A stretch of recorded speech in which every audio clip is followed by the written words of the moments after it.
Okay, so the first thing is agenda. The agenda consists of the opening and then the presentation agenda and then the question and answer. And we will move to the Trello review, and then the last one will be closing. For the opening, we already opened the class right before. And then the presentation agenda, it will be conducted by Bu Anisah. And then the question and answer section, you will conduct the question and answer as the guideline that you can see on the screen. And then we will move to the Trello review, and then the last one will be the closing. First one, I will read the how to Q&A. This Q&A can be conducted by all of the participants, or as it written on the screen, all participants may ask the questions, and then the question should be only written in chat by writing your name and your student number. And then you will type your questions as well.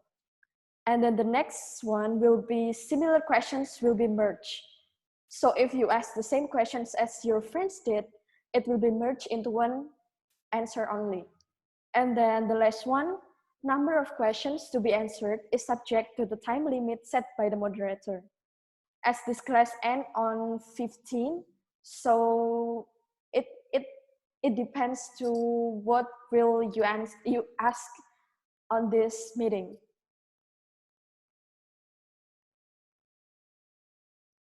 And then we will move to the opening, to the class meeting introduction. So this class, as we know as well, this class is IT project management, and today we will discuss about project schedule and cost management. And before the class started, we have to fill out the pool statistics via Mentimeter. So you can open up your Mentimeter via this link, or we can move to this screen. You can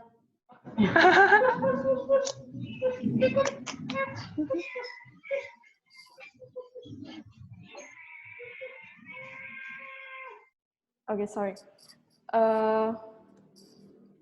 You can scan the barcode as well for the polling on the Mentimeter, and then the QR code for the online absent.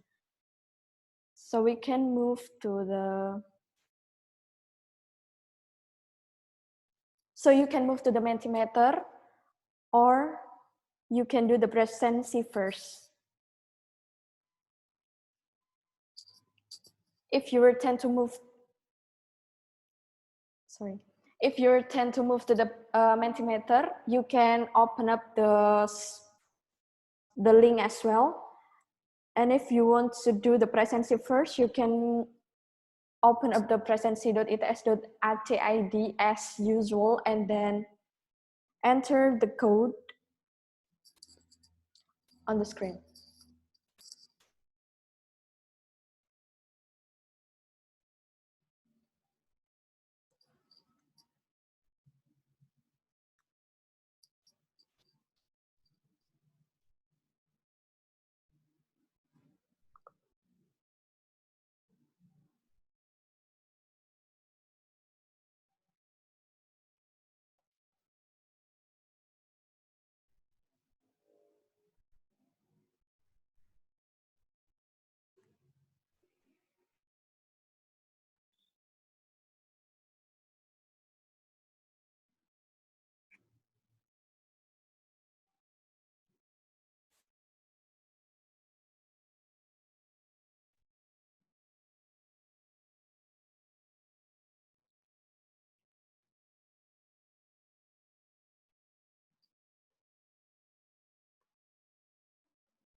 Okay, and then we will move to another slide.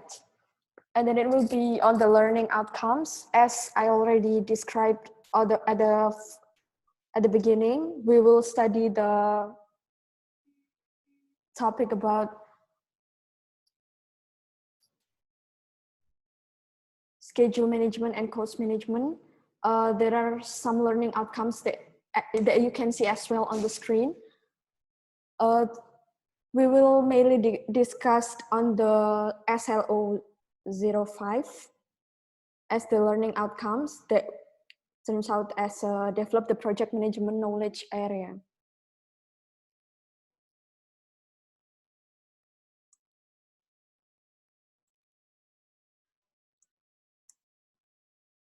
And then there will be the presentation agenda that will be conducted by Bu Anisah, as well as usual class.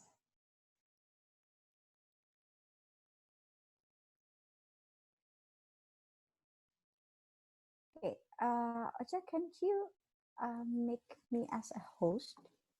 Okay, ma'am, just wait.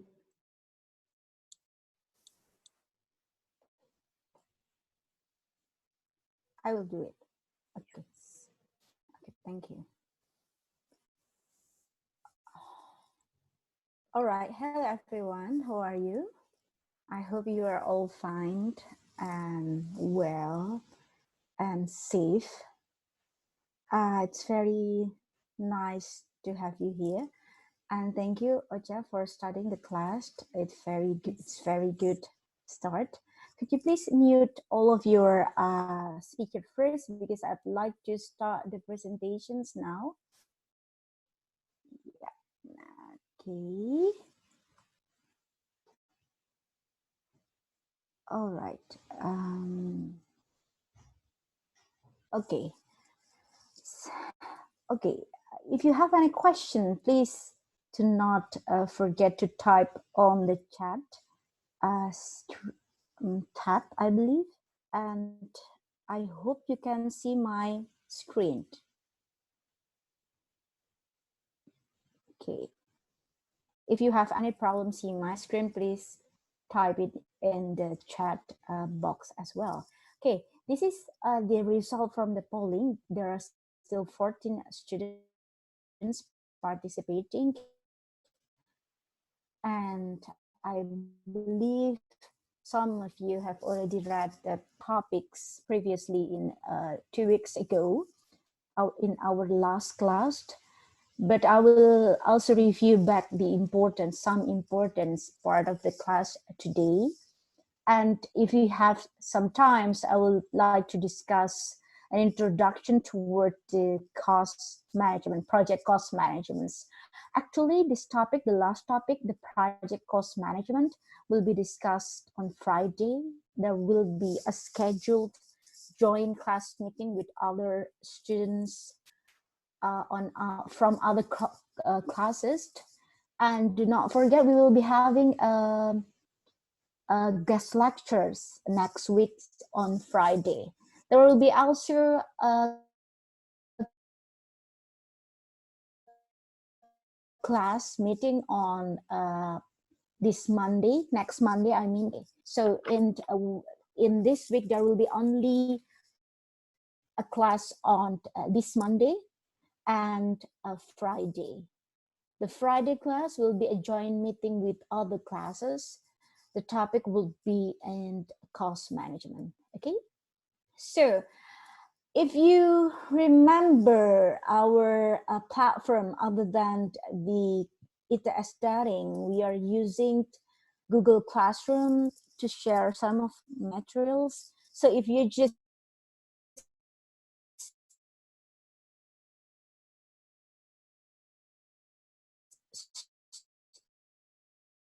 stop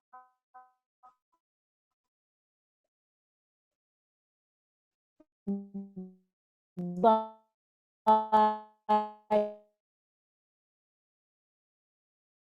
on the Google Classroom, you can see using Pert, and as well a critical path methods, and as well we are using a terminology like Gantt chart and etc. Okay, so I hope that you have already opened the Google Classrooms or PMBOK book. So if you have access that, you can just go to the schedule managements. If you can see the schedule managements knowledge area, there are at least 6 processes. The first 5 processes related to the planning process groups. If you just remember, there are initiating, planning, executing, controlling, monitoring and control, and closing process group, right? The 5 first processes in the schedule managements are categorized within the planning process groups. The rest, the control schedule, is included in the monitoring and control. So you can see there are a lot of things to do in schedule management that relates to planning. Okay, so basically what you were doing here is that you were going to relate or define an activity, and you will define the durations of the activity, and then you also assign resources to those activities. I'd like to first play a video from Ibu Jennifer. So this Ibu Jennifer, I hope you're still remembering her. So this video will give you an overview of what is project scheduling, okay?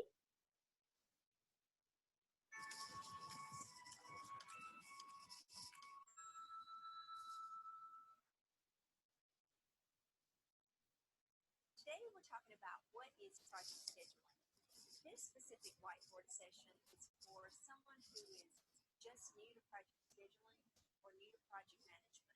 There is so much to talk about with project scheduling, and it's so important to deliver your project on time. But I want to talk about an overview of the main components just to get you started. So project scheduling is a process. It's an act of creating your project schedule. So there are 3 main steps that you want to take when you're creating your schedule. The first one is determine all the work that there is to be performed to build and deliver the product for your project. That can include so many different areas. So you want to take the high-level view and keep breaking it down in work packages. The second one is determine who needs to perform that work. What resources do you need? Are they employees? Are they outside contractors? Are they vendor partners? Sometimes there are union labor, and you have to consider, are they available? You want to make sure there's not a strike period if it's union labor. You want to consider things like availability in holidays or vacations, but you want to also consider, are there specific requirements or specific subject matter experts that you need? And then when are you going to bring them in? Are you going to bring them in for the entire project or just a specific time during the project? You also want to look at how long will it take to perform the work. So the way you get that information is you take the work and you have someone estimate how long it's going to take to do that work. And there are different formulas that you can use to get the estimate. But you want to be sure to have the people who are going to be performing that work to make those estimates. Okay, from here, there are at least 3 steps that you need to remember when you are performing a project scheduling. If you see in PMBOK, there are 6 processes. It is very in detail, but here in a general, you will be doing 3 things. First, you will define what work, or we call it activities, or we also call it tasks. If you are able or you have time installing project professional, so this is a project professional or Microsoft projects. Okay, if you just open your Microsoft projects. So I will open it for you. Okay. Project professional. Okay.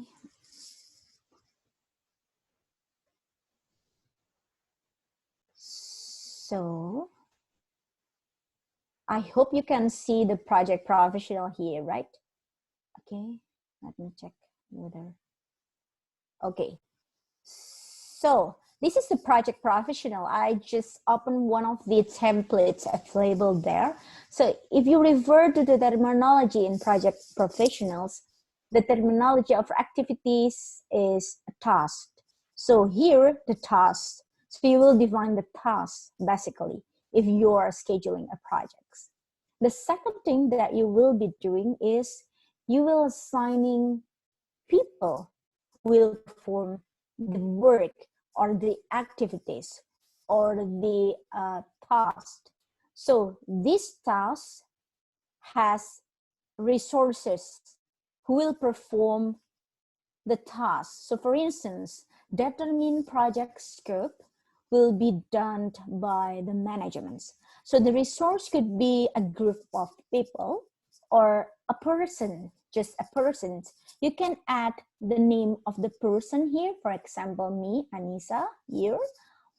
Or you can just put a lecturer like that, a function, or your unit names, or you can say programmer or a software development plant. Okay, so the resource is the who, the task is the what. Okay, the last thing that you will be doing is you will determine the how long. The how long is the durations here. So you can see the durations represent how long. The durations will also have the start and the finish date. Okay, so basically when you schedule a project, you will be doing at least these three things.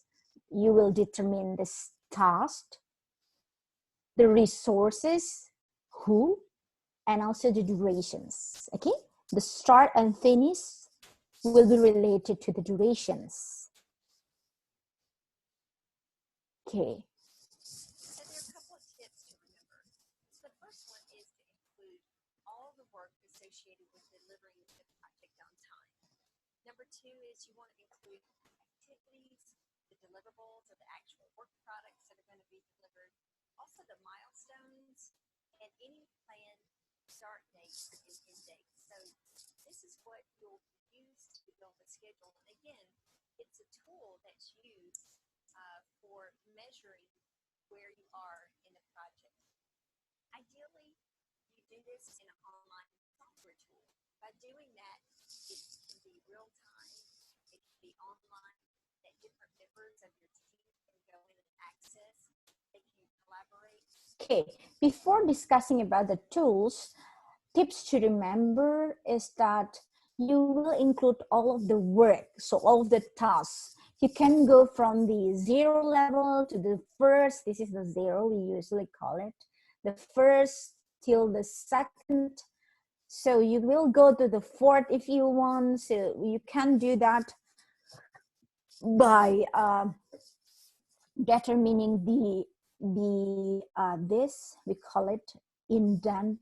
So if you want to do it this, then it will be indented and etc. So if you have downloaded some of the tools, you might probably can remember what are the ladies, the Jennifer was talking about. So all the work, meaning that break down your task into a very small task if you want to. Okay, and the second thing that you need to remember, if you have include all of the works, then the works will be turned into activities. You will also need to define deliverables and milestones, and also the start and end dates. What are these mean? So the activities is again the tasks. The start dates and end dates is this, start and finished. These are the planned durations. So if you want to know the realizations of the durations, you can add another columns here. So for instance, I want to add the actual durations. So I will click actual durations. For instance, determining project scope was planned 8 hours, but in reality, it will only take me 4 hours. So the 4 hours is the actual durations, while where you're doing a plan, the duration in the plan was the planned durations.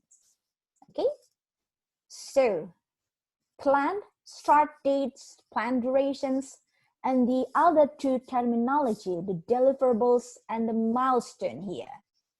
So what are the deliverables? You probably have heard this in previous knowledge areas in scope, the deliverables, or in project charter. The deliverables will include the deliverables of your projects. For instance, this is a software development plans. So deliverables would be the software itself, the software requirement specifications, the design, the testing report, and etc., etc. So you will mention that in your project charter usually. And then in the scope, you will probably mention the assumptions toward those deliverables.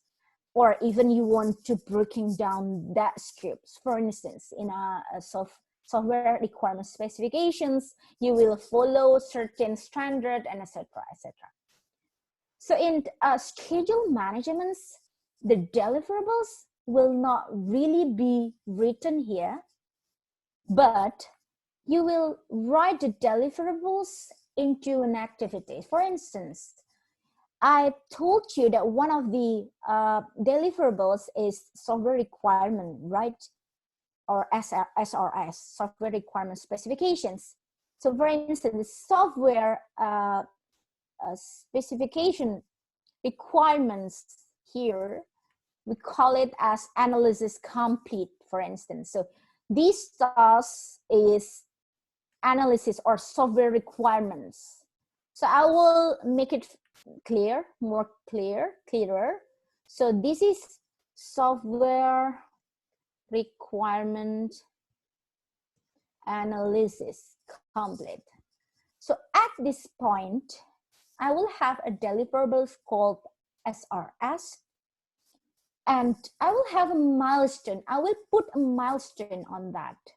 A milestone is written as a 0 duration, so it has 0 durations.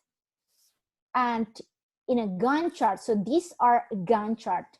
So if you have Gantt chart, you will probably have these images on your visualization. So in the visualization, the milestone will be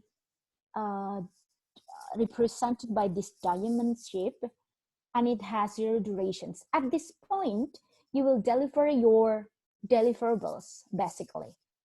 So you cannot finish this task until you have a milestone. So each of the group of tasks will be finished, ended by a milestone. So if I have a design, for instance, I will have a milestone regarding the design. So we call it design complete, like you were submitting your design. So you only need a 0 duration for that, right? You don't really need to going to somewhere to submit your designs. If you need to going to somewhere, and it will take you more than a day. So meaning that you still have a task to do before really submitting your documents. For instance, if you need to go to somewhere to submit your documents, this task would be going to somewhere first.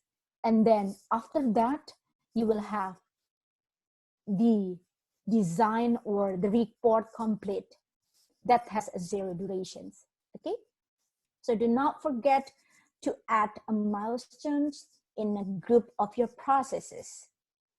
that will give you a clear picture on how this process is completed. Okay, so each of the group of the tasks will be completed in a milestones. Milestone can represent deliverables as well. Okay, should be actually.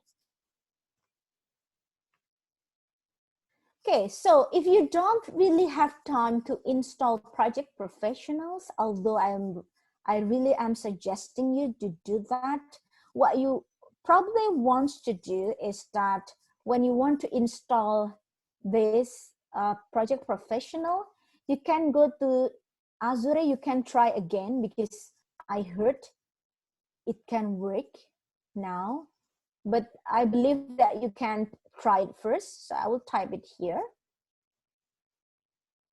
So just search project professional or just project if you want, search, and then try to download it. In the previous class before this, the TED, some of the students have already tried it and they downloaded. One file that you are downloaded is or can be installed in up to 5 computers, I believe. You can just check. So each of you doesn't really need to download it, but if one of you just try to download that, then you can share with your friends whether it can work for multiple accounts or not. Okay, other options that you want to use for an online Gantt chart tools, you can use this Agantty. So Agantty is So Agantty is a tools that you can use for online. I have a problem with this. This is an example of Agantty. So this is Agantty. Okay, I hope you can still see my screen. So this is an example of Agantty that I use. And what I did is that I put the tasks. So there are 3 things: tasks, durations, and also who will be performing. So because it's a collaboration tools, so each of the participants can cross this and then click whether it's finished or not according to their job assigns. So it depends on the scope of your projects, but the things that is not really clear here is that I cannot really have this kind of visualizations. So the Agantty doesn't really give me this kind of visualizations. Okay, if you have any questions, could you please type the question first on the chat? Nizar, do you have any questions? Okay, if you have any question, could you please type it here? Okay, you cannot see the screen. Okay, sorry. Okay, thank you very much. Okay, can you see my screen now? Okay. Okay, perfect. So, where was I? So I was explaining about Agantty, right? So this is an example of Agantty. Agantty is an online app, free, and you can use it in a collaboration with your team members. You can create a project and then the task or milestone as well here.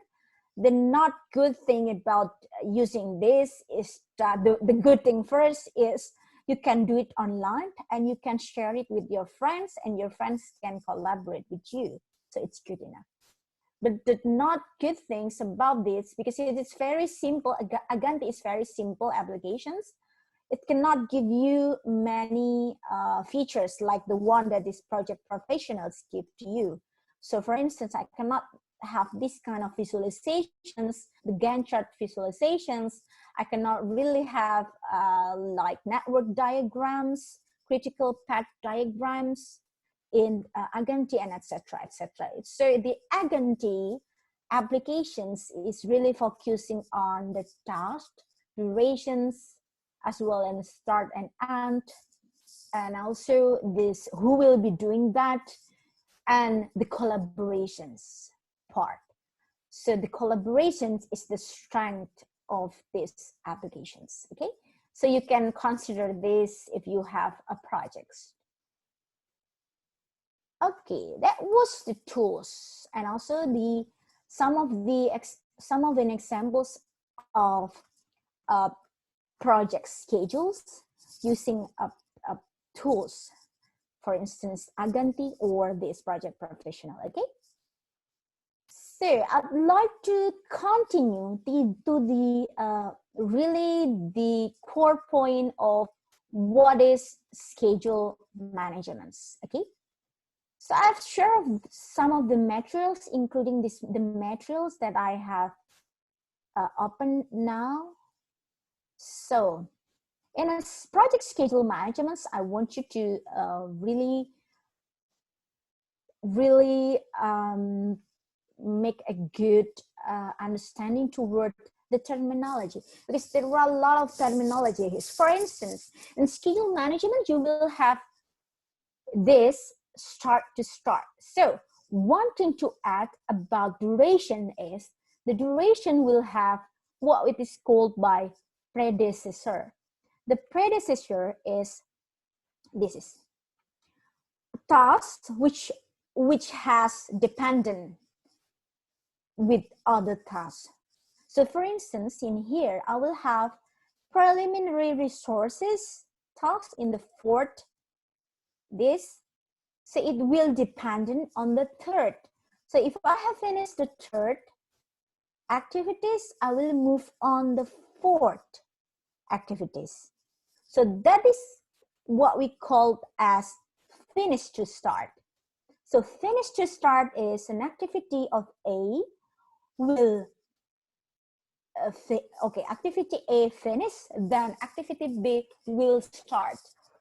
So for instance here, I will just put in a predecessor, this is project professionals. So if I just click this, and then I will say that the fourth activities will be done after the third activities is finished. So it is basically finish to start, right? So finish to start is the same as if you just don't put anything. So if you just put nothing here, it is automatically will start with the same as previous date on the previous task. So this is the third task. It is started on Monday. The fourth, if I didn't put this, then the task will start the same as the previous task.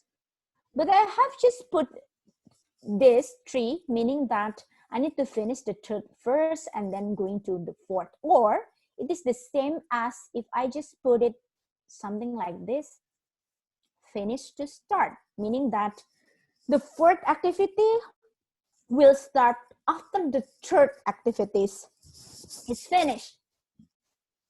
The same, okay? So that is finish to start. How about start to start? Start to start meaning that activity A will start all together at the same time with activity B. So for instance, if I want to these activities to start the same as the fourth activities, the same as the third activity, because it has the same durations probably, then I will just put as here. So it is the same like if you just don't put anything, okay?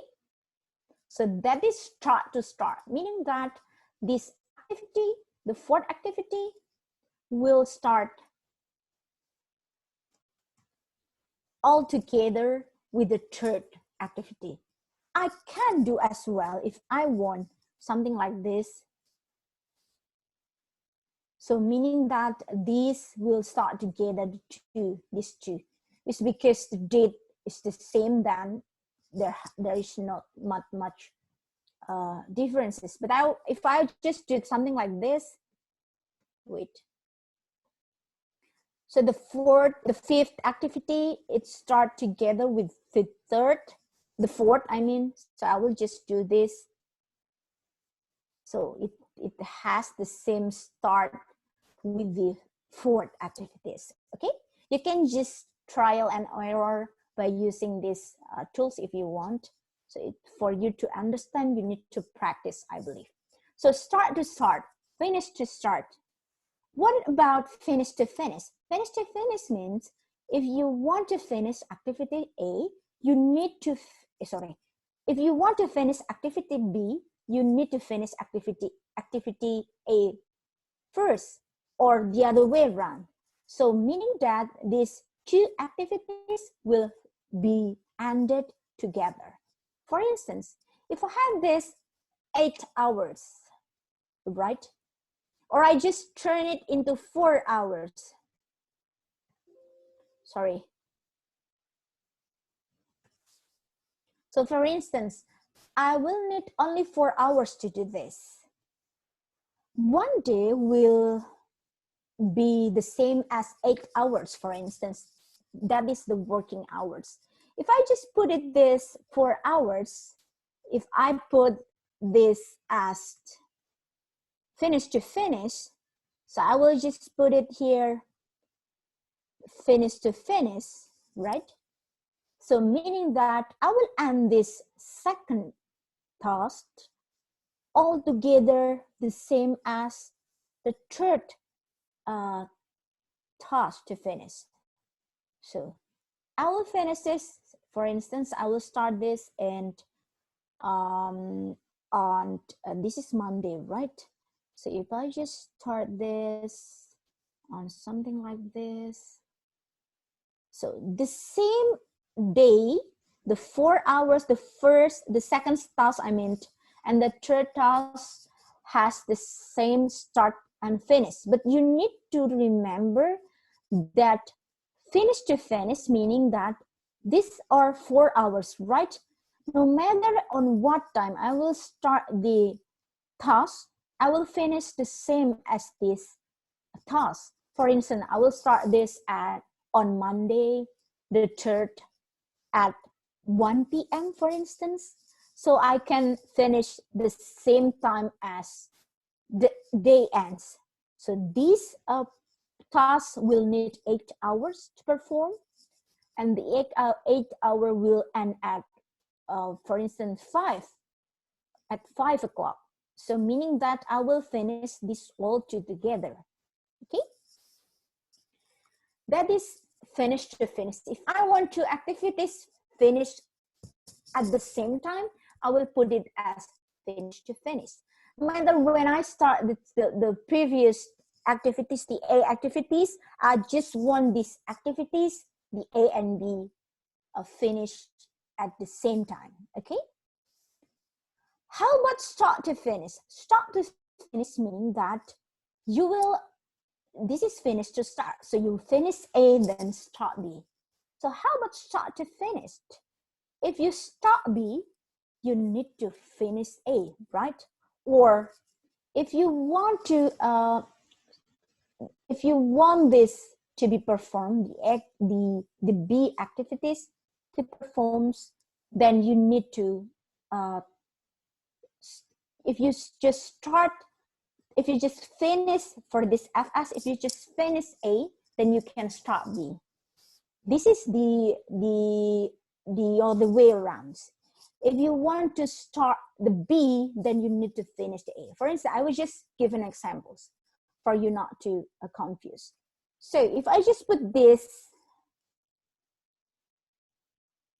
finish to start, this finish to start, then I will just have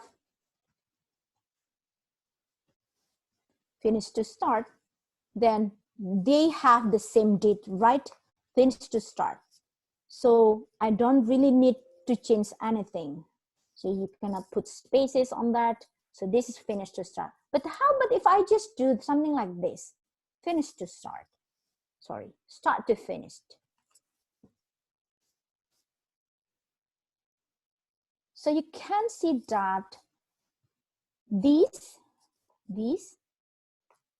the third one will have earlier start date, because here there are 4 hours starting from 8 o'clock or 9 o'clock, and it will end at 1 p.m., right? So I will just put it on Notepad first. So on Monday at 13 p.m. 13, so you will finish the second task.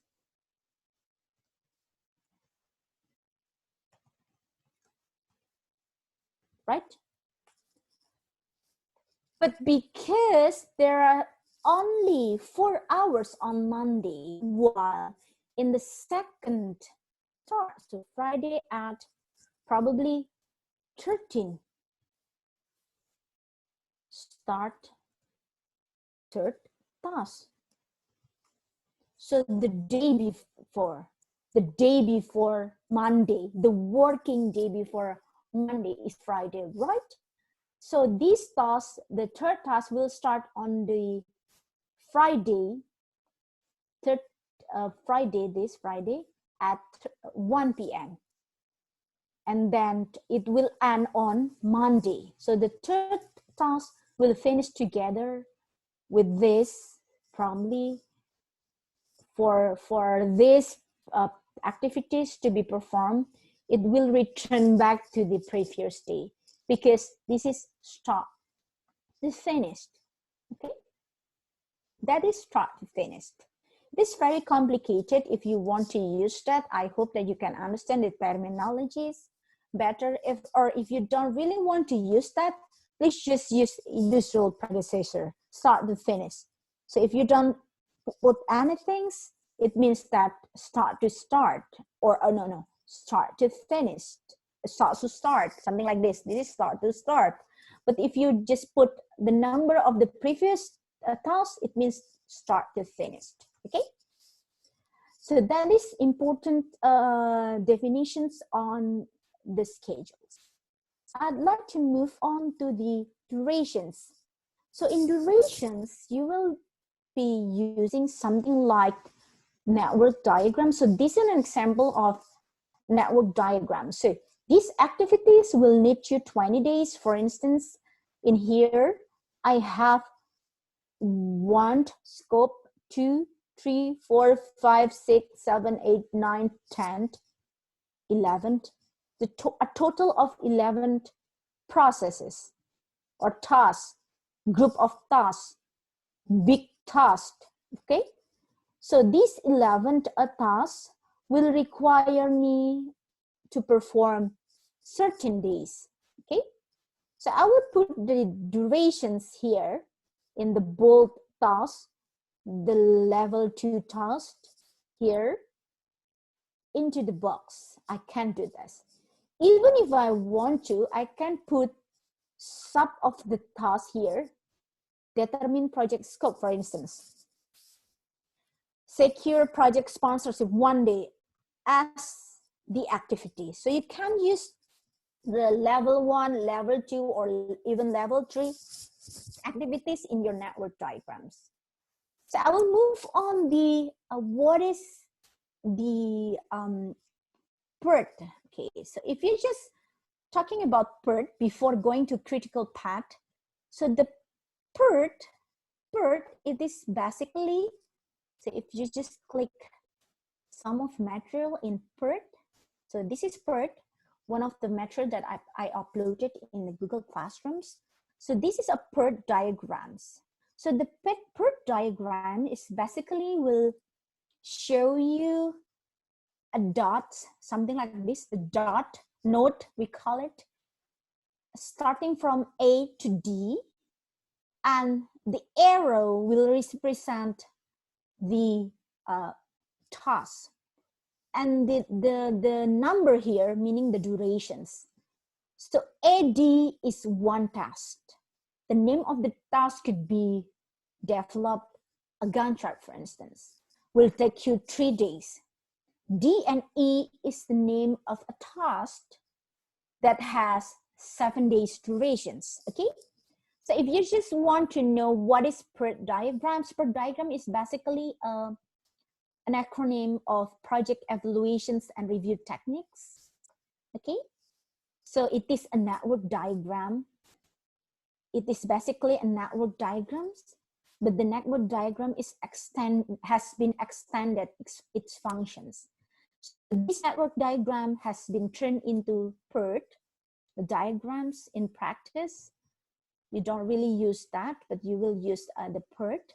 If you have already learned about what is critical path, so you can use this. You probably have learned this in ERP classes, perencanaan sumber daya perusahaan. So these notes will help you to determine the critical path. What are the critical path for that? Okay, so I will go back to the material that I want to share regarding that. So I will just focusing on the critical paths. So what is difference between Pert and the critical path? So basically, it is not the idea that you will be differentiating between the two methods, but what you will be most using as a project manager is the critical path used basically. But you can use Pert as well because critical path is included in the Pert methods, okay? So when you use Pert methods, you will eventually use the critical path methods. If you just want to use critical path method, it doesn't matter because the critical path will help you to understand the most important thing about scheduling. So I will show you how the critical path works, okay? So you can open this. Oh, wait. This is the link to make a projects. So this is the link to learn about Pert. Okay, so this is the link. I've already also shared in the Google Classrooms. And this is the video for the critical path.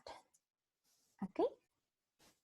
So the critical path will go something like this. Okay. If you just look at here, the activities, the predecessor, and the durations. So you can get all of this information in your Gantt chart. So what I mean by Gantt chart is these visualizations. So you will have your tasks, your durations, and your predecessor. So usually you will be using that critical path during these activities. So here you can see that in here, sequence activities process, you will have network diagrams, the Pert methods for that, the network diagram, the one that I showed you before, these diagrams. Wait, I will show you. So this diagram, so usually you will have this kind of diagram, the Pert diagram in sequencing activities. While you're developing your schedules, you will use critical path methods because you will use that as well when you control your schedules. So you see there is also a critical path method here. Okay, so the critical path method will be used in the develop schedule processes and also in the control schedule processes. That's why I would suggest you to focusing on the critical path methods. So critical path methods, the input will be activities or tasks in your Gantt chart, the durations of that task or that activities, and the predecessor. So you have this available before you start your critical path. After you were preparing this table, you can also draw a Pert diagram for that, or just network diagram. This is just network diagram. And then you can start building this block.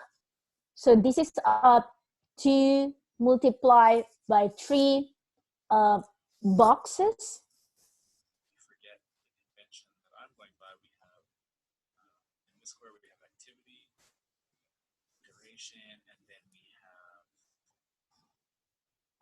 early start, early finish, late start, late finish. So we'll just drop. Okay, each of the box will represent the middle one, activities and durations, and the left one, early start and latest start, and the right side, early finish and latest finish. Okay, so you need to remember these combinations. What you will be doing next, you will build these boxes for each of the tasks or activities. So if you have like 1, 2, 3, 4, 5, 6, 7, 8 activities, you will have these boxes 8 times, something like this. Okay, so you will have something like this, right? 1, 2, 3, 4, 5, 6, 7, 8. Okay, so because this is the name of activities, you will just put the name of activities. If you have very long activities, for instance, develop a Gantt chart, the name of the activities, you can just quote it, or you can just use the task number here, because you have task number here, right? The second task number, the third one, etc., etc. So you can just put first, second, etc., as you like. Okay, so the box below your activities is the durations. Where will you get the duration here? 3, 4, etc., etc. Okay, if you have any questions, please do not hesitate to chat. Okay, and the first thing that you need to do is we are going forward. So there is forward and backward. So we will be doing forward. If you are doing forward, you will be focusing on the top side of the box.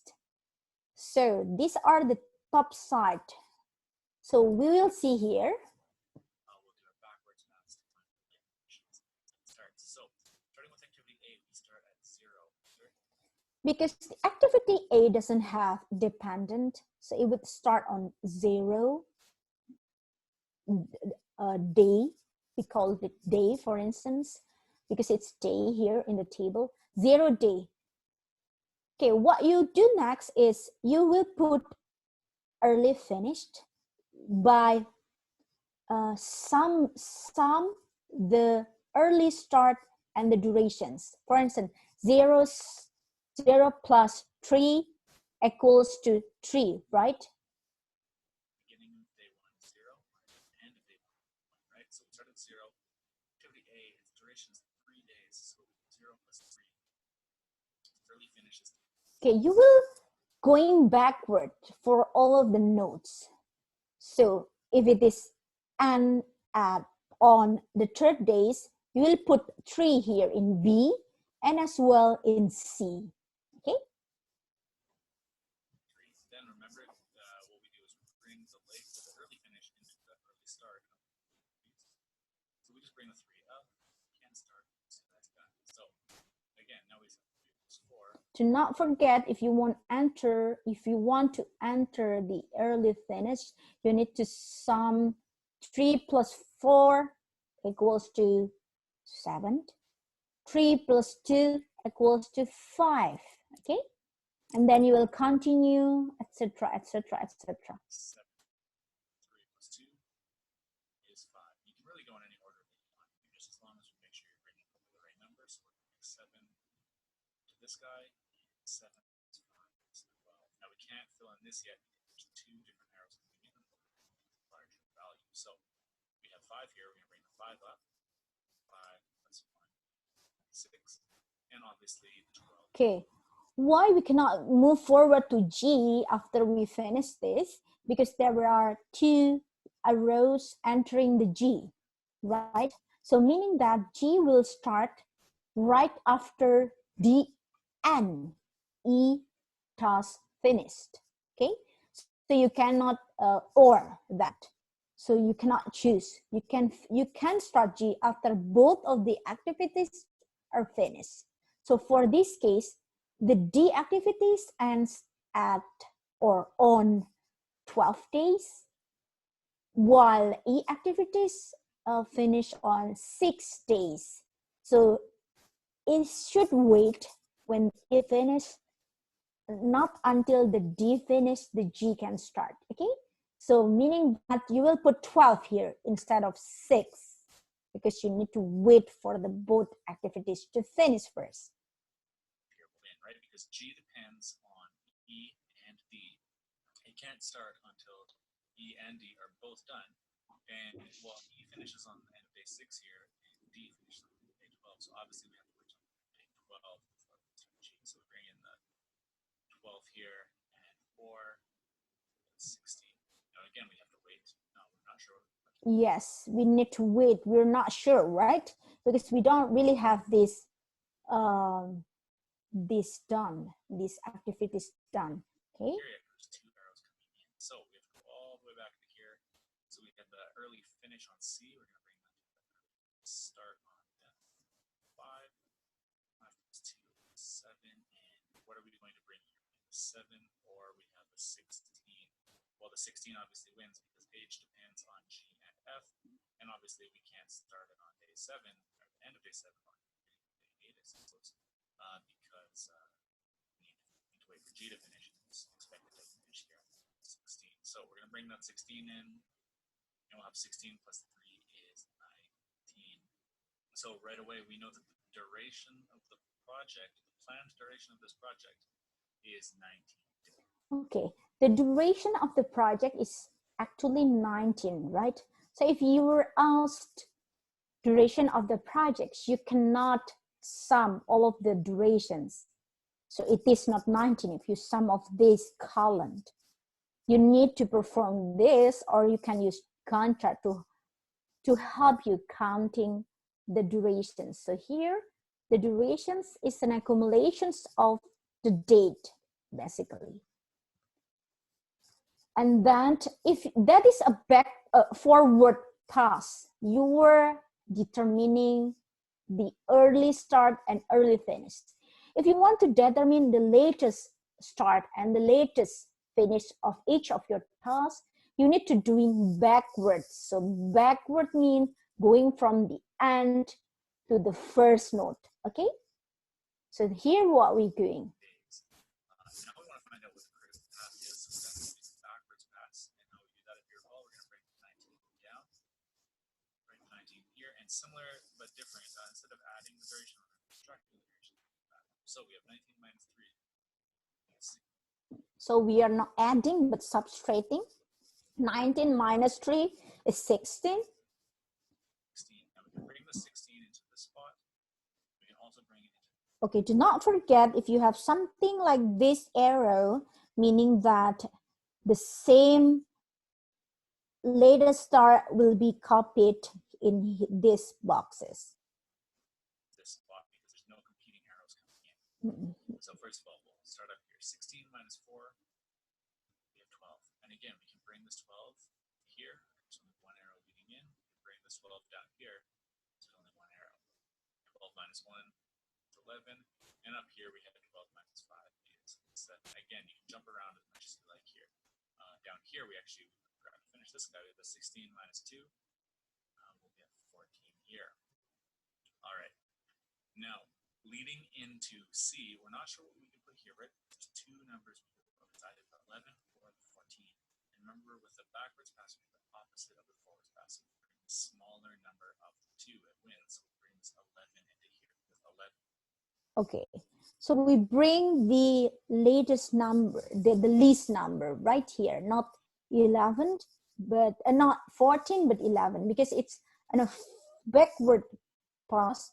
you will choose which activity has the least latest start. Okay, this is 11, this is the 14, so it means that we need to put in a C is 11th, because you can have sometimes waiting from 5 to 14 for F task to start. You can still have some time to extend your task. You want to extend that, I mean that you can postpone it until the 14 days the latest. Even 11 is okay. Okay, but you cannot have less than 11, because in 11 days you need to start C, the latest. Okay. And smaller than 14. Up here, we only have one arrow leading out of B, so we only have this possibility. So we bring the 7 in, 7 minus 4 is 3. Now we can't go here yet. The C has begun, so we have 11 minus 2 is 9. You will choose the least.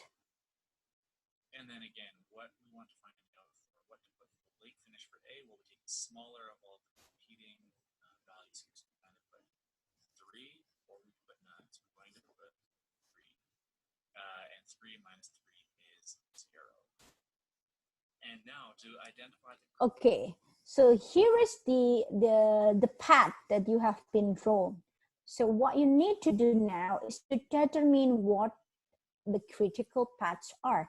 The critical paths are the path that has the node with the same early start and later start, and also early finish and latest finish. So for example, in A, you have the same durations for, not duration, the same day, on what day the A will start and finish, earlier or latest.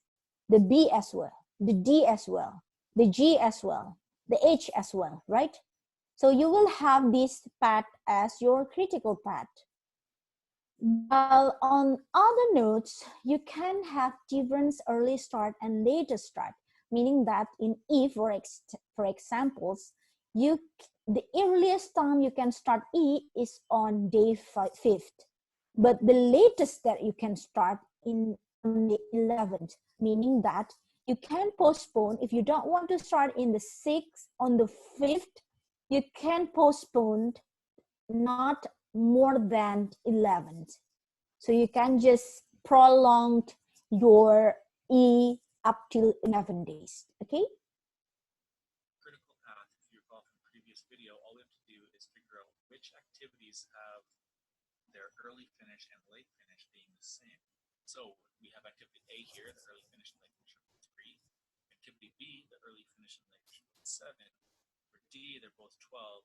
G, they're both 16. And H, they're both 19. So A, B, D, G, H would form a critical path. And here I'll just outline it in red just to kind of hit the idea home.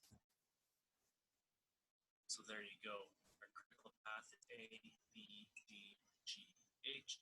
And if we delayed any one of these activities by any amount of time, even if it was just one day, the entire duration of the project would actually increase by a day. Okay, so that's why it is called critical path method. Because you cannot delay these activities to have the same durations of your projects. So if you have defined the durations of your project, for instance, 3 months on your project charter, you cannot have more than that, basically, right? So that's why you were trying to identify which activities would have a critical path. So for you not to prolong it too much, in order for you to have the same durations as your schedules. Okay, that's why critical path methods is very important in these two processes. So for you who have been assigned into develop schedule or even control schedule, you would probably want to consider critical path methods as your tools and techniques. Okay. All All right, that was the critical paths. If you want to read more about the critical paths, some of the materials have been uploaded for you in the Google Classrooms. If you have any questions, you can also ask in the chat sections or chat box, okay? I'd like to continue to the PMBOK. Again, there are 6 processes in the schedule management. The first one will result you into a plan of schedule management or schedule management plan. The schedule management plan, along with other plans, will be included into project management plan. We call it project management plan, okay? So after you plan how you will manage your schedules, you will define an activities, right? Defining an activities means that you were doing something like the one that I show you here. So you're defining activity. Decompositioning, meaning that you decompose the level 2 into the third level, or the first level into the second one, and etc. The third, the fourth, and etc. That means decompositioning. How will you do that? Some of your friends will give you an example on their Trello videos. But defining activities will result you in activity list, meaning this activity list. The activity attributes, meaning that you will have some. So if you want to know what is activities attribute, you can just open here on the this part. We have activity attributes, right? So the activity attributes, you can just see. Now this is the and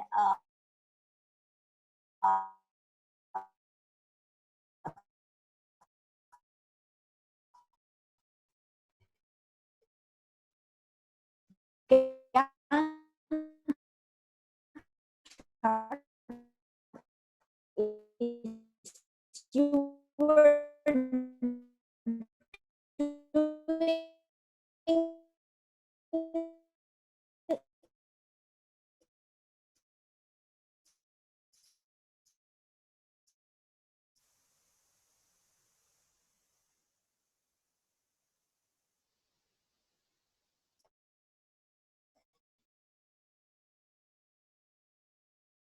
you were this part could be scheduled to start 2 weeks prior to the scheduled punch list completions. So meaning that to start 2 weeks prior to the scheduled punch list completions. So finish to start with 2 weeks.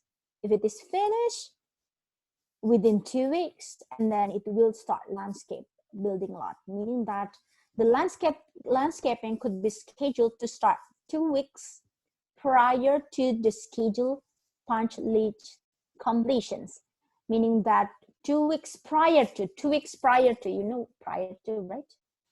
Prior to the scheduled punch list completion. So the complete punch list, for instance, will end today, and then 2 weeks after today, you will start landscape building lot, okay?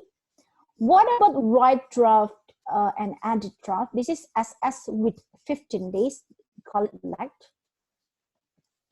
So for instance, a technical writing team may begin editing the draft or large document five days after they begin writing it. So write the draft first, you can edit the draft after you were writing your draft within 5 days. Okay, there's a lag for this team to perform the editing. So you need to start writing first. You need to wait 5 days before you edit your draft. Okay, sorry, I need to mute it first because there is Adan. Wait.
Okay, I'll try to continue on to the estimating. So I have finished this part, the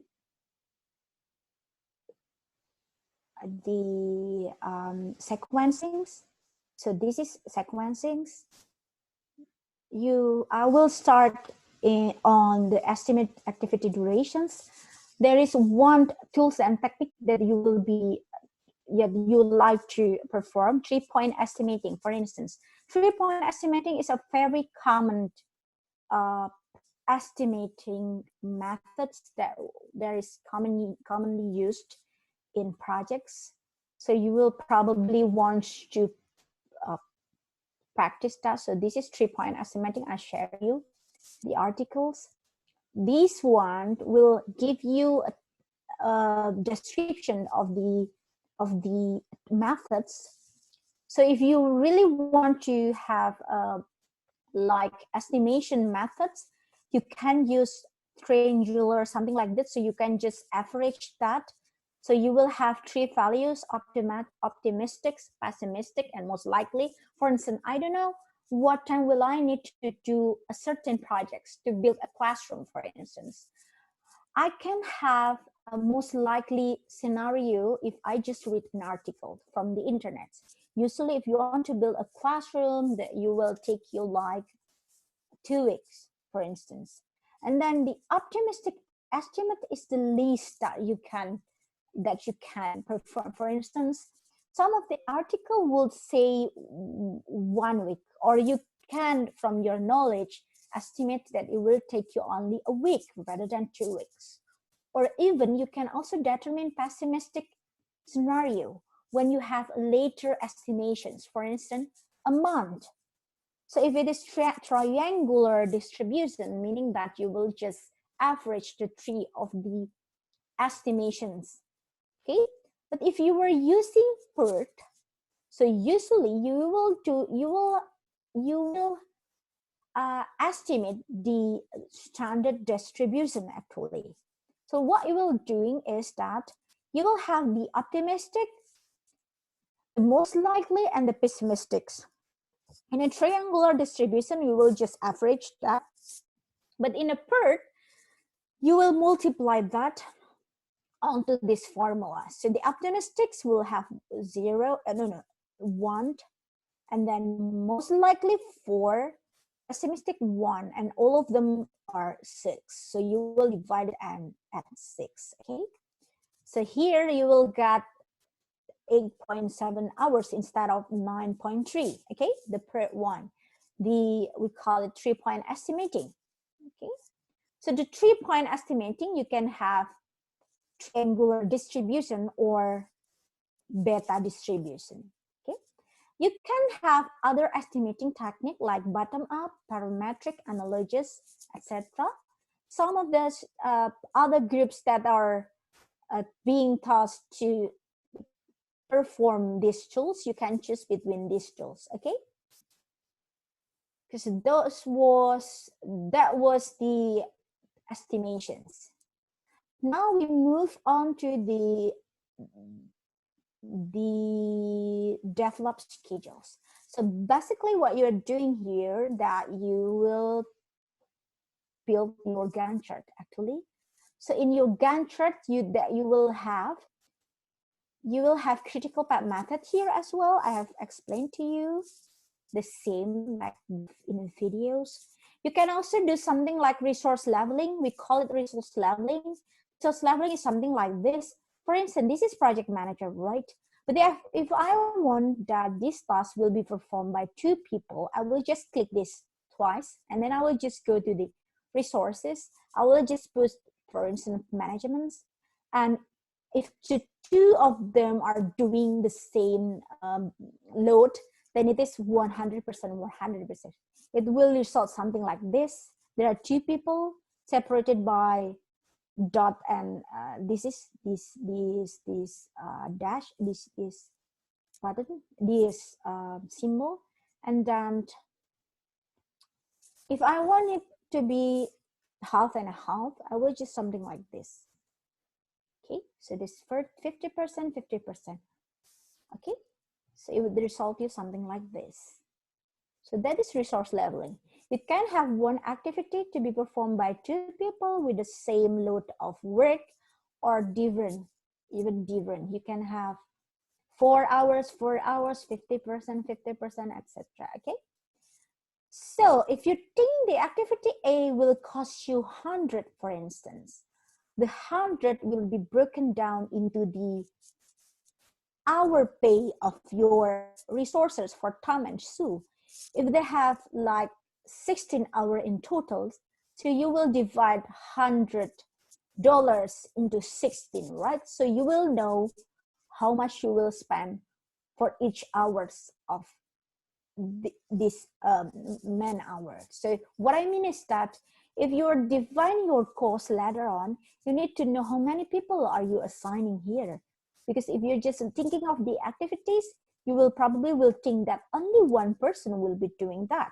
Then your cost will be in one for one person's. But if you have two, then your cost will be doubled if it is 200% in total for these activities. Okay, that is resource leveling.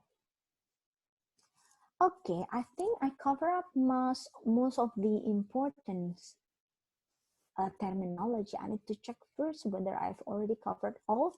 For the control schedules, okay, for the control schedules, I have already uploaded in the Google Classrooms. In this part, I want you to read this important reading for schedule and cost management.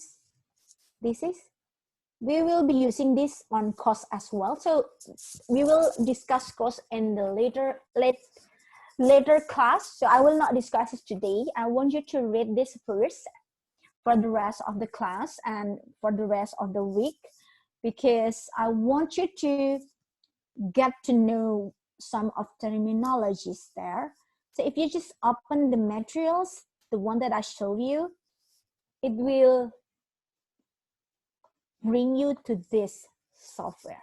No, this is slide, I mean.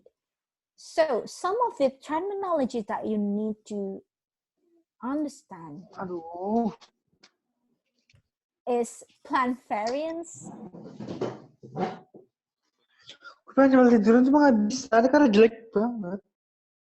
Okay. Please, Ocha. Thank you. Plan variance, actual. I'm sorry, miss. I didn't mean that. It's okay. Actual cost and value. So these are the most important terminology when it relates to cost and schedules. I want to exercise on these terminologies. For instance, my project is developing and install 10 printer drivers. My budget is here.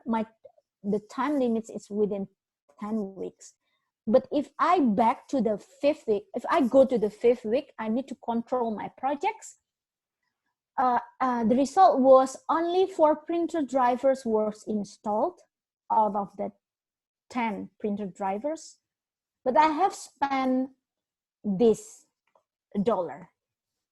Am I ahead schedule, under budget, etc.? You need to really determine that.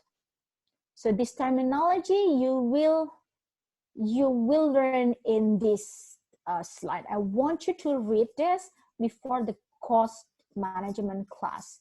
So here you will have several terminology: PV, plan value, cost value, schedule, cost variance, and then this is schedule variance, actual cost, cost performance index, CPI, schedule performance index, and value. And then you will have like percentage of your cost variance, percentage of your schedule variance. So I want you to read some of this terminology before you will be using that for controlling your projects. Okay. So these are the important materials that you need to read regarding the schedule and the time. Okay. I will go back to Ocha before I'll start the Trello, because I want to know whether you have understood the Trello user story or not. Okay, back to Ocha first. Ocha, please, if there is any question. Okay, if you have any questions, don't hesitate to put your questions through the chat session. Just write it down, your number, your name, and then your question as well.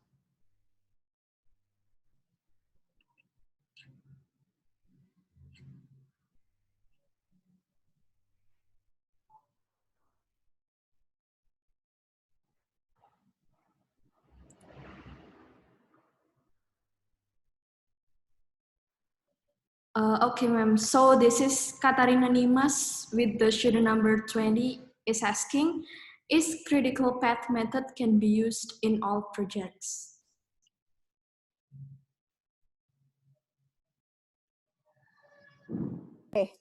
Okay, so Katarina, I hope I understand your questions. But what I'm perceiving here is that you were asking whether the critical path method is suitable for all of the project types, if I'm not mistaken. So the answer is yes, of course.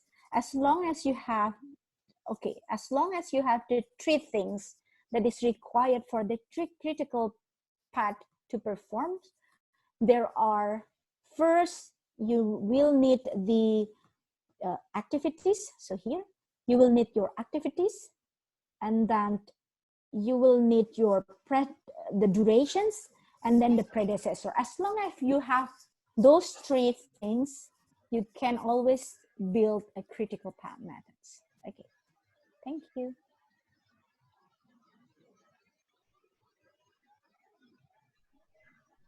Okay, please for another questions. If you still have any questions, please write it down on the chat section.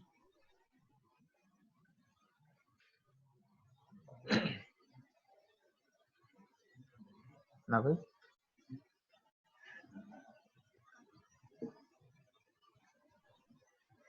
So there's a question from Yeheskel, ma'am, with the student number 38. He is asking about, he's still confused about the difference between critical path and Pert. Okay, perfect. Thank you very much. Okay, so the critical part and the Pert chart.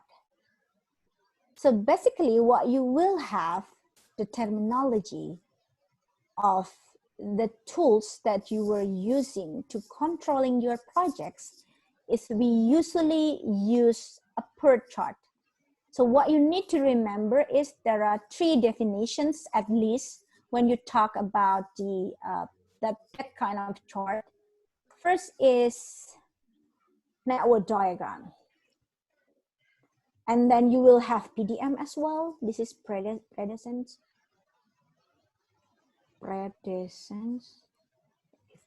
Did I type it correctly? What is it? Predecessors. Something like this, precedent diagramming methods. So you call it the PDM. Okay, so this, the PDM. You will also have, so I will make you more confused. Critical path, that is the goal. Critical path method, or you call it CPM. Okay, so the Pert one is a terminology, stands for Program Evaluations and Review Techniques. So I will start from the Program Evaluations and Review Techniques, okay?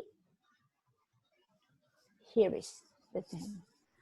So the network diagram is basically a diagram where you will build a network in it. So in a project, if you want to have a network diagram in a project management, because you can have that in other types of knowledge field, like actor network diagram, for instance. But this is the network diagram that I am mostly talking in project management. The network diagram is something like this. So you can call this network diagram here. This is also network diagram. So you will basically connect one activities into other activities. So this is start and the end activities, okay? If you want to make a lasagna, then you will need to do first, second, etc. So this is a very simple network diagram. So the network diagram will give you a network related sequence activities of your projects. But what about predecessors? The predecessor diagram methods is a very specific methods that is used in project management. Okay, so the precedent diagram methods is usually will result you into some terminology related to the critical path methods and as well Pert methods. So the simple way to draw your sequencing is by drawing the network diagrams. The more complicated things that you will be doing is that you will be building this kind of diagrams, okay? So if I want to build a precedence diagram methods, the keyword of precedence, you need to underline that, highlight that. You need to know the precedence situations of your diagrams, okay?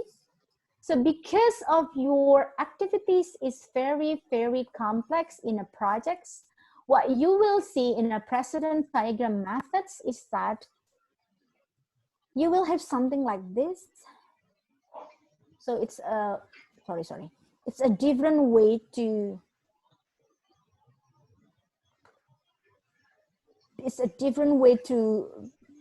something like this, for instance, something like this. So it's a different way to build your critical path here, but this is also precedent diagram methods. So the critical path method is the methods where you build or implement your methods into the diagram. So you will build the critical path method, you will implement critical path method into your diagrams. So your diagram will be precedence diagram or network diagrams. This is one of example of precedent diagram methods, while it is also implementing critical path methods, okay? I hope you understand. So the diagram, the network diagram is the simplest one. The precedence diagrams is a more sophisticated diagrams that can also implement critical path methods, okay? So how about the Pert techniques? So the Pert techniques here, if you just open the Pert techniques, and if you just put other words after the Pert, is the chart. So the Pert, it is actually stands for this. It is used for a review. If you just add the chart, then meaning that you will have a chart. See, you can see the history here. But if you have your Pert chart, it is usually that you will be focusing on these definitions. You remember about the durations, the 3-point estimations. So in the Pert chart, you will be using this optimistic, pessimistic, most likely when you build your nodes. So in a Pert diagrams, I will try to stretch. In a Pert diagrams, so you will have terminology like pessimistic, optimistic. I'm not sure if I have that here, but you will have something like optimistics, best words, something like that in each of your activities. So it is actually a method, a chart as well. So Pert is also a chart. Pert is also a chart. Similar chart like network diagram and precedent diagram methods. So the basic diagram is network diagram. The sophisticated one is the PDM, and then the Pert chart that can also utilize the CBM. So the question should be, what is the difference between PERT and PDM, right? So in a PERT, when you will have duration in a normal PDM diagram, you will have duration something like this, okay? But in a PERT, your durations will come from optimistics and as well as the likely, this the most likely, the pessimistics, okay? So the durations will be the expected time, the best estimate time. So that's why in a PERT chart, you usually will have those three definitions first before you will have your durations, meaning that before you have the durations, you will define this first: optimistic, pessimistic, and most likely. And then it has the same diagram like other precedence diagram methods. And that can also use critical path methods. All right.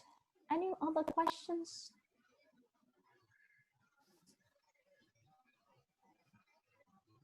Okay. Katarina, you have skill. Please confirm if you have already understand the answer or not. I go back to Ocha. Ocha, please, one more questions. Can we merge these 2 or 3 questions?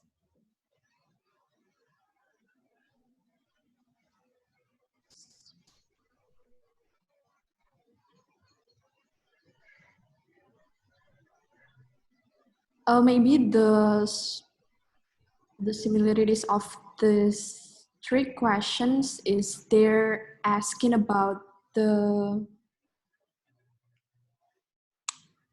this time scheduling regarding to the delivering product on time. Okay. All right. So let me try to answer that. Answering Eva, yes, we should define both, because in a critical path method, you need to have earlier start and later start, and also earlier finish and later finish, okay? So you can understand which one is critical or not critical, okay? For Farida, in a task, you mean a group of tasks. For instance, in a scope, the one that I show you, you can only have 1 milestone in a scope, because if you have to, then meaning that it is confusing. How can you complete those 2? So basically you will put all of the 2 into one diamond shape. So for instance, scope and report complete, something like that. So you put only one diamond in group of tasks, okay? So if you have one project, you can have more than one milestone, of course. But if it is a group of tasks, you would probably only need 1 milestone only. Otherwise, you will get confused. Okay, I hope this is the last questions, because I need to move to the user story, Ocha. Okay, the Joshua questions. Yes, maybe Joshua's question will be the last question. Okay, thank you. We have to move to the Trello review. Okay. The question was, is there any limit on how important the work is in delivering the project to be included, or is it to be included any kind of work, no matter how small it is, as long as include? Okay. Okay, right. Okay. So I hope I understand your questions. How much should we broken down the activities when we are scheduling our projects, right? The limit. You were asking about the limit. Okay. So I would say that if you have a certain project durations that you need to finish, for instance, in a project charter, you will define the duration of your project, right? For instance, I have a master plan projects to build IT master plan. I usually have 3 months durations. So within 3 months, I will define first higher level activities. For instance, I will perform a survey to collect data. I will also analyze the existing conditions about the IT and business. And then I will develop some architectures like application architecture, infrastructure application, infrastructure architecture, and etc. etc. So I will have at least 3 major activities. In each 3 major activities, I will divide activities, sub-activities. For instance, in collecting data or understanding current conditions, I will perform a survey. So what I want to schedule here is, first I want to have a kick-off meeting with the surveyor. Before that, I need to form a surveyor team, right? And then I will invite them to come for a kick-off meeting to share what the question would be about.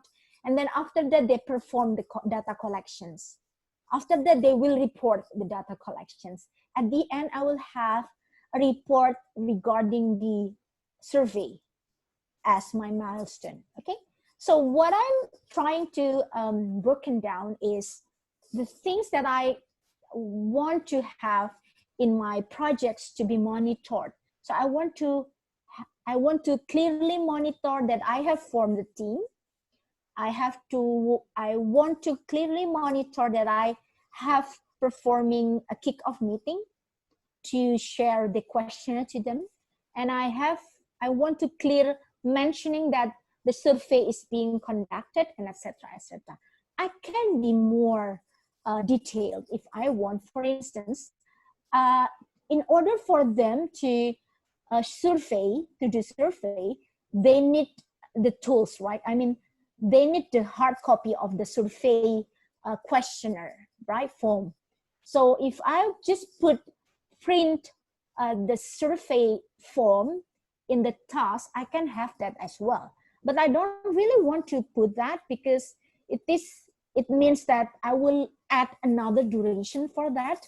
So I will just include that durations in the preparations in the kickoff meeting, meaning that during the kickoff meeting, they will have as well the printed survey form for them.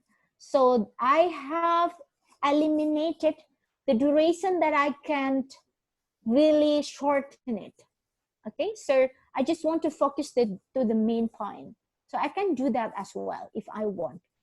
If I am just a beginner project manager, probably I will do as detailed as I can if it is possible, because I don't really know what's the best methods or the best tasks in my projects. But if I have several knowledge on that and several understanding toward what should I be doing in my projects, then I will be focusing on the task that I think it is important to monitor in my schedule. Okay, so I hope that answered your questions. Okay, Ocha, I'd like to continue to the Trello. Yeah. Okay, as the Q&A session is over, we will continue to the Trello review. Okay, so I will not review all of your work, but I'd like to underline some important points of the things that I found in your Trello. The first thing that I'd like to confirm is that whether you have understand the user story or not. So I'd like to start from here. I understand that you have already divided the group for that, right, Gandhi? Gandhi have already divided, assigned you or not? Gandhi, have you assigned your class for the user story? Ocha, have Gandhi has already assigned the user story? Yes, Gandhi. Okay. Into okay, thank you, Gandhi. Okay, then I hope that, okay, thank you. I hope each of the group can focus on each of the user story that has been assigned to them. So for instance, the first user story will talk about the plan, meaning that if you read this user story, I want you to also open the PMBOK regarding the plan schedule management. So the first process is in the schedule management plan. When you read the user story, please focusing on also opening the plan schedule management. So these are the plan schedule management. If you are the group who has been assigned into this user story, the first or the second one, I want you to also open these processes. The first user story will require to consider, meaning that you need to consider this input. So these are input when you start planning your schedule management. So your task would be considering the input for project schedule management process. But the second user story will be about performing the tools.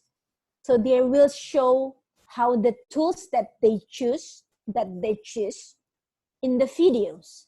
So for instance, if you choose expert judgment, then you need to perform in your video how the expert judgment will be conducted for planning your schedule management, okay?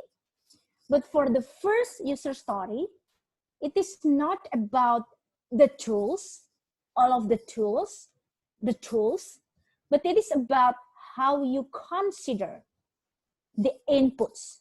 So you need to consider you need to show that you are performing these considerations. Okay? So the keyword is consider here. But in the second user story is performing the tools. Okay? That was the first user story. If you have any questions regarding this user story, please do so and type your question in a chat.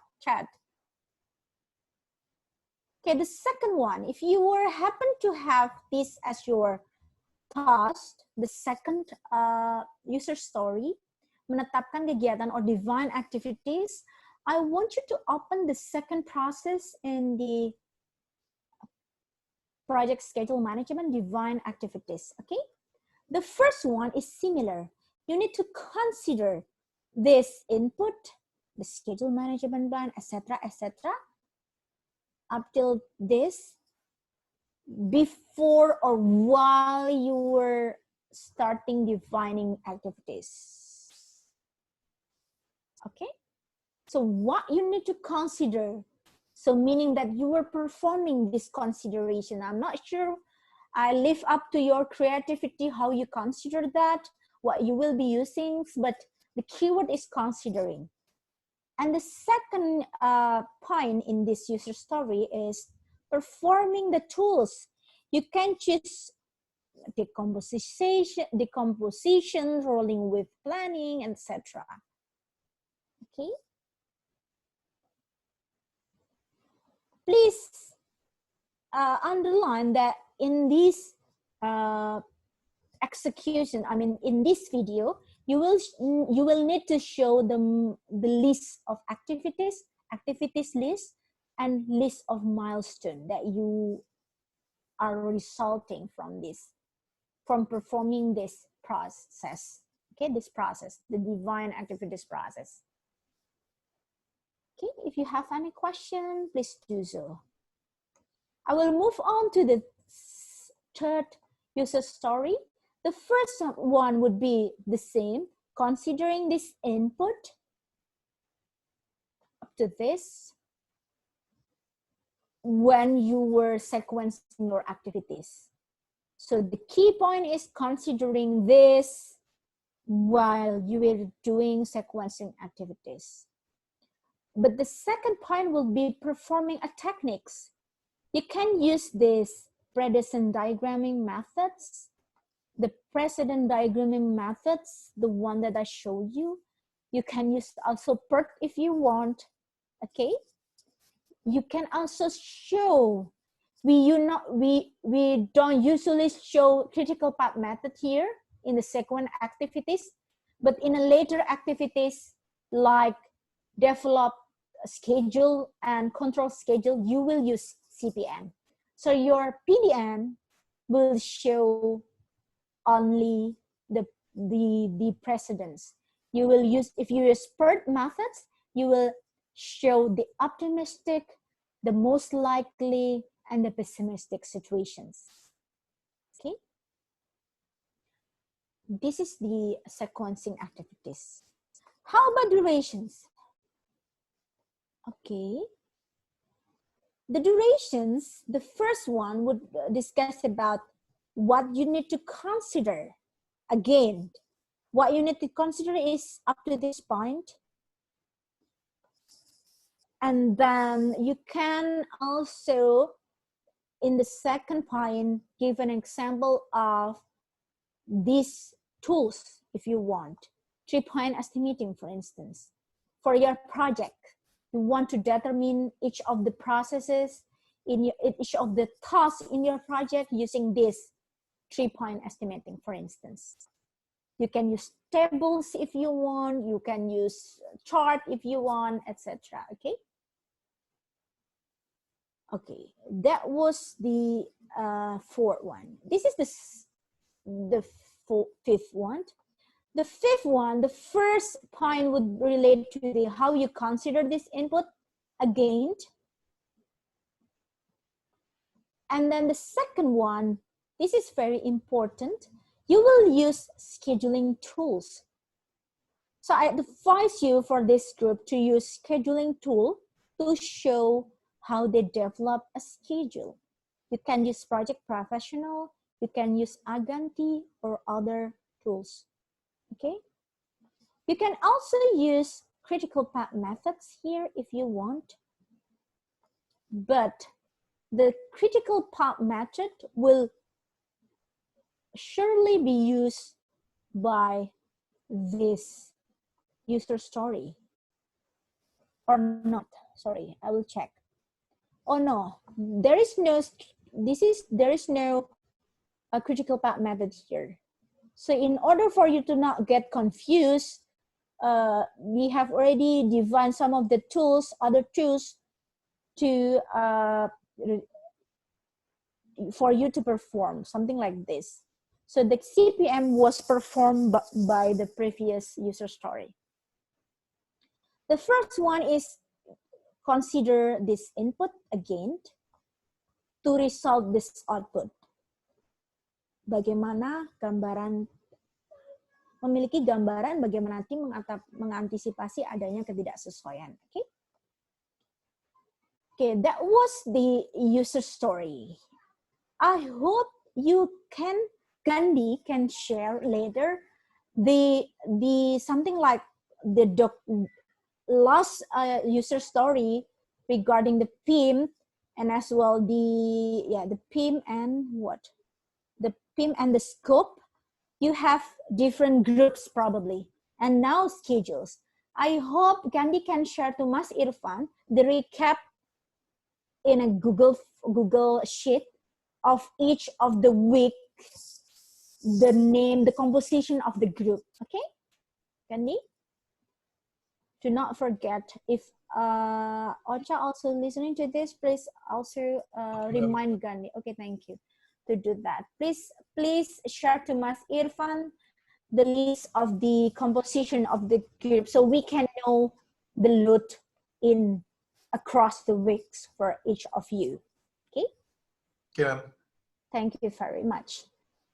Okay, if you still have question, I'll return back the stage to Ocha, please. If you have any question regarding your Trello user story. Yes, if you all have any questions about the Trello review, please write it down on the chat section, as well as the previous Q&A was conducted.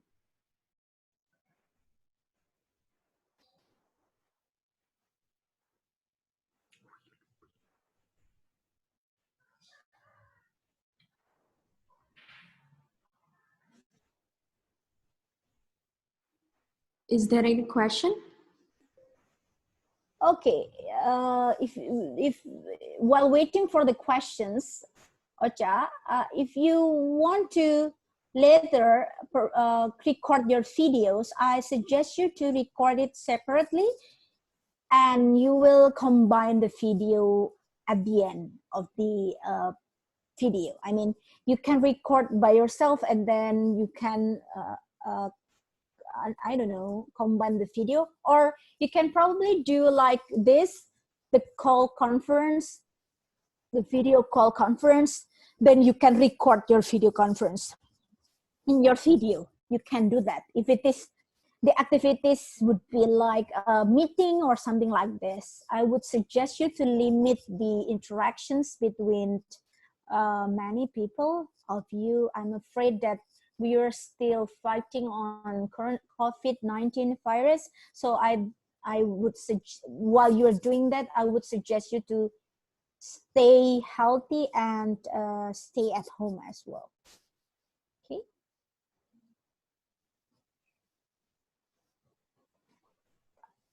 Okay, I will start reviewing starting tomorrow of the work that I need to do in review. I believe you have already finished all of the WIP work in process have been removed to review. So you've done very good job. So you have finished the 2 knowledge area here. So this week, please continue to the schedule management. Here is the deadline before Ocha will close the sessions. So the schedule management Trello, the video need to be finished by Friday, the latest. Okay, it needs to be in review on Friday, because on Friday we will have cost as well, right? And then for the cost management quizzes in ITSDaring, please finish it by this Sunday. So Sunday would be on 29th. So in Friday is the deadline for your Trello video, and on Sunday is the deadline for your quizzes on cost management. Okay. So I'll thank you very much for everything, for joining the session. I really appreciate your participations. I'll get back to Ocha. Ocha? Yep. And as the Trello review and the Q&A session is complete, the class will be ended by now. Thank you, Anisah, for conducting the class. And thank you all for the participation on this online class as well. And hoping that we will be keep ourselves safe within the outbreak. Thanks once again, and have a good day.